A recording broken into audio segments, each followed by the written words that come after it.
Bonjour, aujourd'hui on va travailler sur la notion de ratio qu'on peut voir dans le chapitre de proportionnalité de troisième. Donc les ratios, c'est un petit rappel de ce que vous avez vu les années précédentes. Les grandeurs A et B sont dans le ratio 2-3 si on a A sur 2 égale B sur 3. Donc il faut bien faire attention que l'ordre dans lequel on dit les grandeurs respecte le ratio. Donc si A est en premier, c'est lui où on va faire correspondre 2 et B, ça sera 3. Donc A sur 2, ça sera une valeur qui ne change pas, égale à B sur 3. On peut aussi le représenter dans un tableau de proportionnalité qu'on va voir un peu plus tard. Donc par exemple, si on fait un gâteau suivant le ratio 3-2 de farine et de sucre, ça veut dire que si on met 150 g de farine,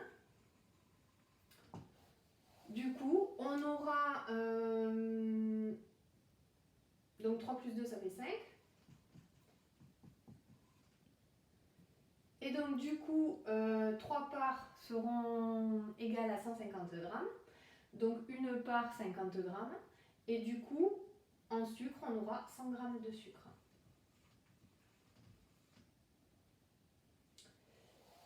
Autre exemple, supposons que Tom,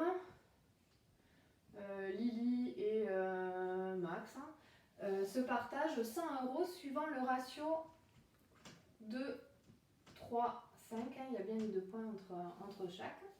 Alors du coup 2 plus 3 plus 5, ça fait 10. Et donc du coup on pourrait les mettre dans un tableau de proportionnalité, ça c'est pour vous montrer une autre manière. Donc si T ça représente la somme qu'aura Tom, L la somme qu'aura Lily et M la somme qu'aura Max. Donc suivant le ratio 2, 3, 5, on sait que le total fera le total fera 100 € et la somme 2 plus 3 plus 5 ça fait 10. Donc on a bien un coefficient de proportionnalité par exemple dans ce sens qui fait x 10. Et donc du coup Tom aura 2 fois 10 c'est-à-dire 20 €.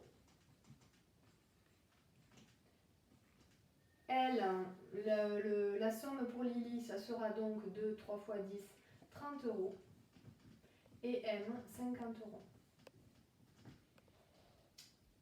Dernier exemple, donc c'est si on a par exemple une dilution de vinaigre dans une quantité, si on a 5% de vinaigre. Donc une dilution vinaigre-eau. Donc si on a 5% de vinaigre, on a 95% d'eau.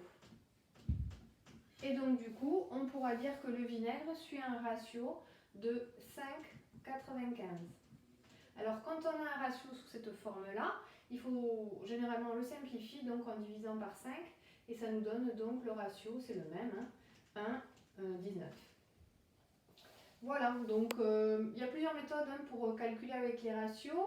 Idéalement, on fait la somme, comme à chaque fois.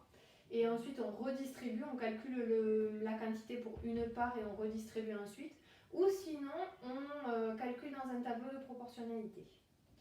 Bonne journée!